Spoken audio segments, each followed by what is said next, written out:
Teachers who display or give a student a book deemed unallowed could face up to 5 years in prison. You heard that right. 5 years in prison for handing a child a book.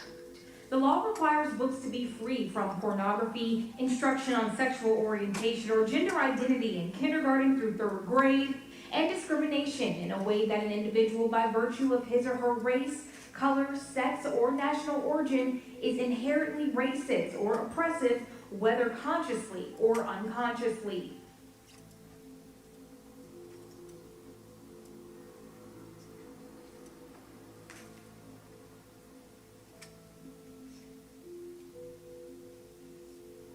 Flamer by Mike Curado was found in Broward, Collier, Hillsborough, Marion, Seminole, and Volusia County schools. The camp the boys go to in the book has an island that the book says looks like a frying pan, but we're all certain it looks like a balls. It also contains a shower scene with a group of boys where a young man gets an erection. Another where a boy watches porn and asks, "Why is there so much hair?"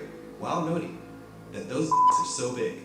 And if none of this causes you to pause, there's another section where a group of boys masturbate together and are pressured to ejaculate into a bottle.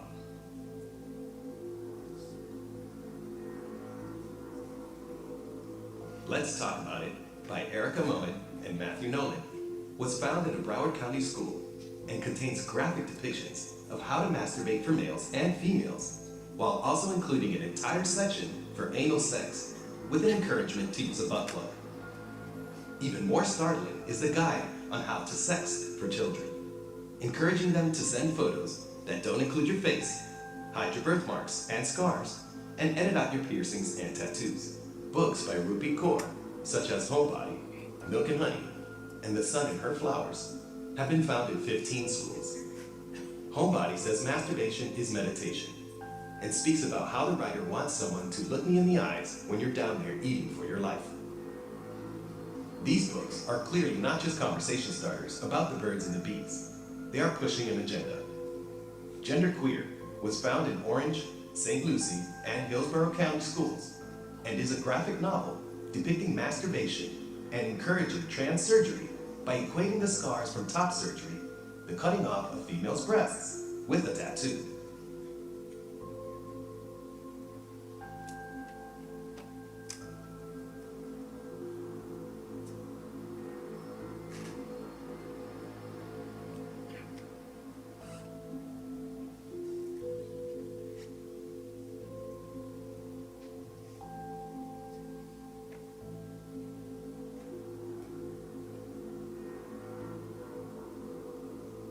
Let me ask you, what does Governor Ron DeSantis not know of black history and the black experience when he says that slavery and the aftermath of slavery should not be taught to Florida school children? I don't know what he knows and what he doesn't know, but I know this.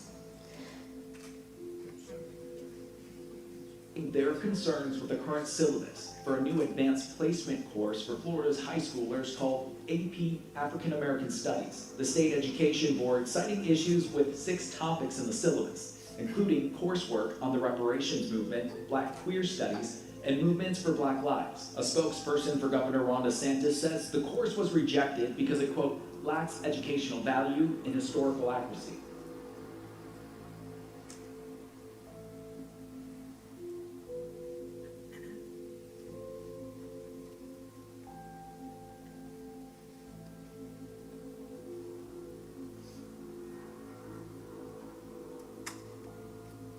The latest to be pulled for review, a book about baseball legend Roberto Clemente. A passage in Roberto Clemente, Pride of the Pittsburgh Pirates, references the racism he faced in the U.S.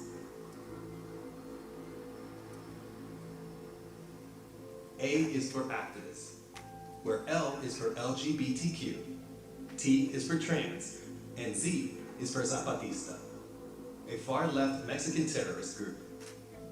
This book was found in 6 school districts: Broward, Hillsborough, Orange, Lake, Pinellas, and Monroe. Listen, I'm going to say this one more time. Elements of critical race theory are not taught to 5-year-olds. It's not taught to 8-year-olds, not taught to 10-year-olds. Not My Idea, a book about whiteness, which was found in elementary schools in Orange, Lake, Hillsborough, and Broward counties. We will not teach that racism is a white person's problem. We will teach that it is a problem for all to tackle. We will not inject into a young child's mind that a contract binding you to whiteness will get you stolen land, stolen riches, and special favors.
Good morning. Thank you. Good to be back. Thanks so much. Hello. How are you doing? Good to see you. Nice dress. You look pretty. What? Okay. Thanks for coming. Well, thank you all for being here. I didn't have to view what you just viewed, so I'm glad I didn't. But I think that we need to have truth prevail. And so today we're going to be exposing, we've already exposed with that video, I think, this idea of a book ban in Florida, that somehow they don't want books in the library. That's a hoax. And that's really a nasty hoax, because it's a hoax in service of trying to pollute and sexualize our children. We'll also talk about the Black history hoax, the idea that somehow we're not teaching about that, and not teaching about things like racial discrimination. So we're going to go through all of that. We've got some great folks here with us, and I want to recognize them. We have Manny Diaz, who's our Department of Education Commissioner in the state of Florida.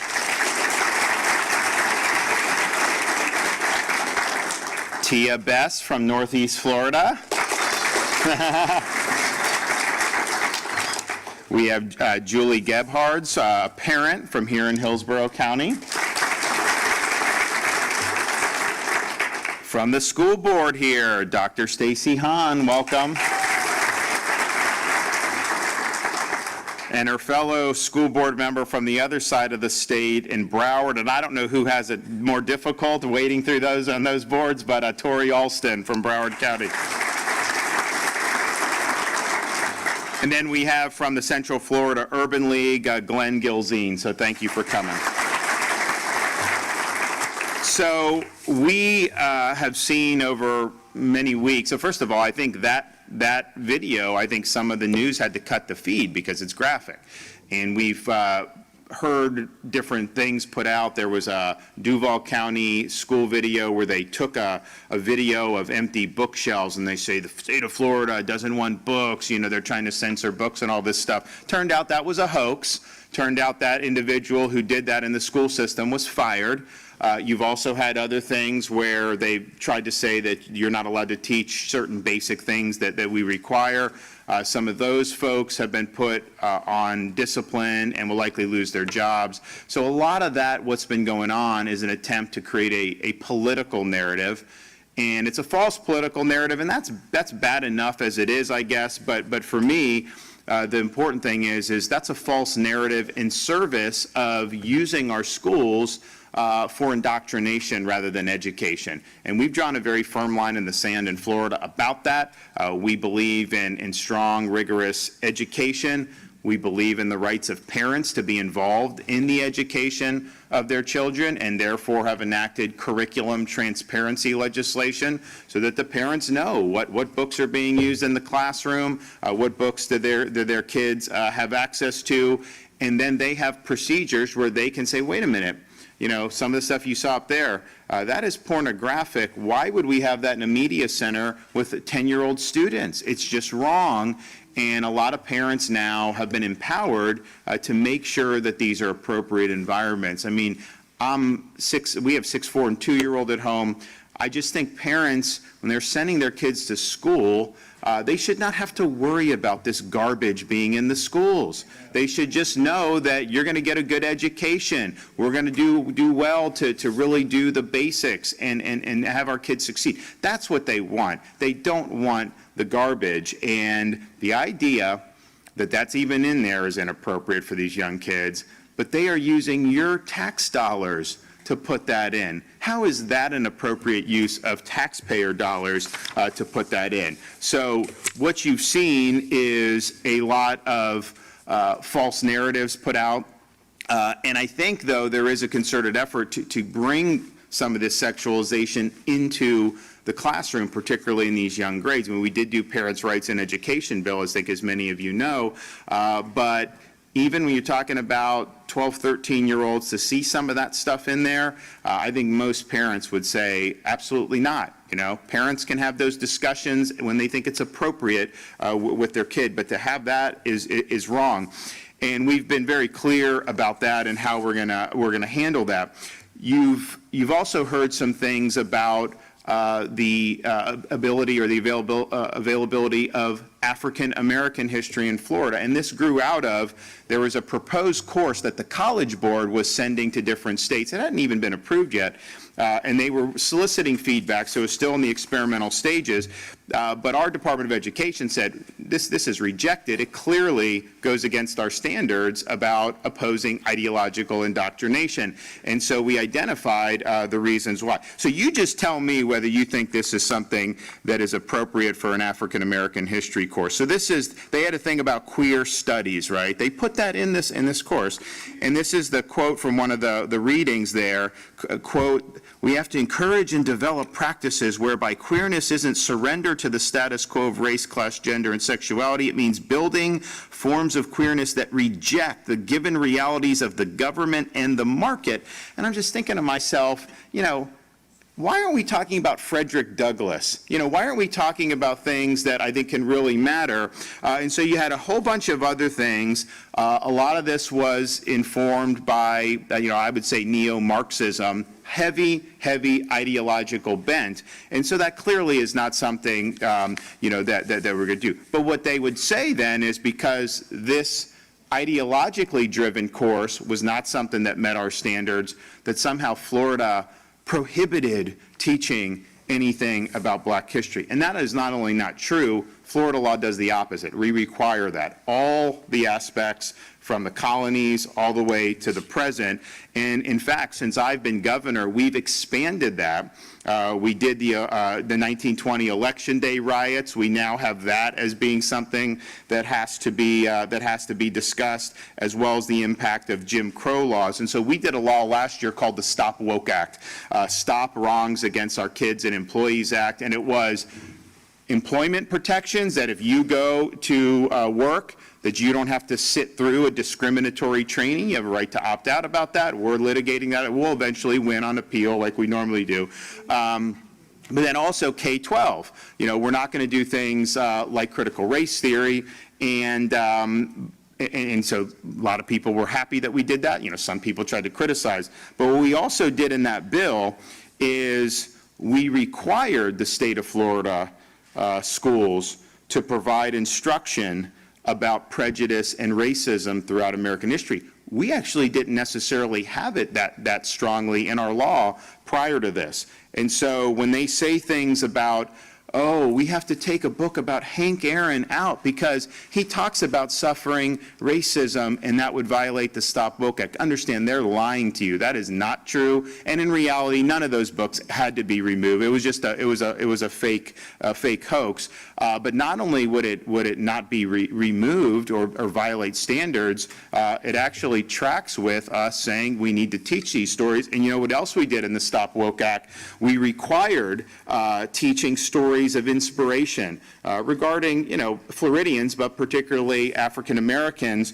And I think that's a better way to lift people up. Showcase people that have defied the odds and have made great contributions. Don't tell somebody that you're oppressed and you have no chance in life. Why would you work hard if you don't have a chance to be able to do? So it's a positive view. It's showing that people have been able to break down barriers and do great things. And I think that is the way we need to be doing it, rather than always trying to say that the country's bad and all that stuff. Yeah, you got to teach. The facts are the facts, the history's the history, but I think our entire history regarding not just black history, but everything, been a lot of obstacles, been a lot of examples when those ideals weren't always lived up to, but people fought and people were able to ultimately win in the end across a wide variety of these issues. So I think that is a great posture. So here, though, when they talk about the Stop Woke, here's what it actually does prohibit in terms of what we're doing.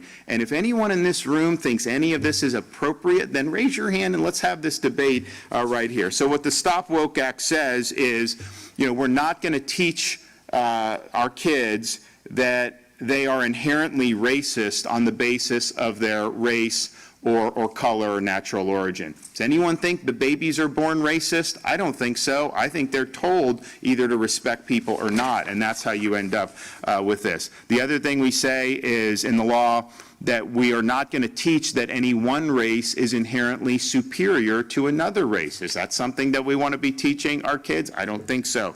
We also say that, of course, I think everyone has to agree with this, it's wrong for discrimination on the basis of race, color, natural origin, etc. Also say in the Stop Woke Act that it is wrong to teach that concepts like merit and hard work are basically racist concepts. In reality, we believe merit and hard work are important so that people are able to pursue happiness.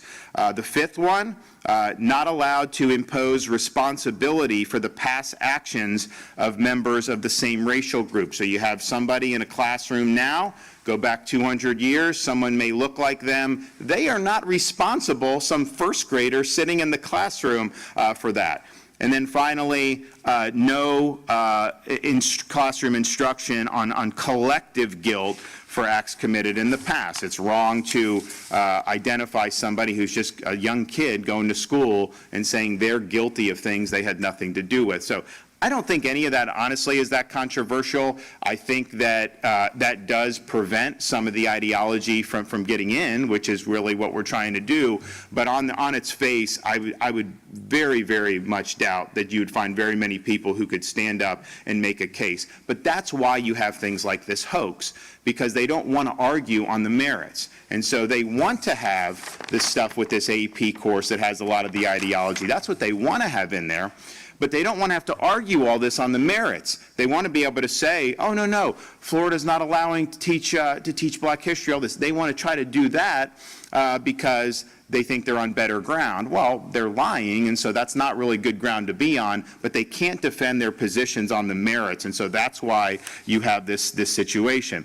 You also have, in terms of the pornographic material, there were reports saying, oh, teachers are so worried, they may end up being charged with a third-degree felony for having books in their classroom. And just understand, that has nothing to do with the Stop Woke Act, has nothing to do with anything we've done since. There is just a long-standing Florida law, has nothing to do with even schools versus not schools.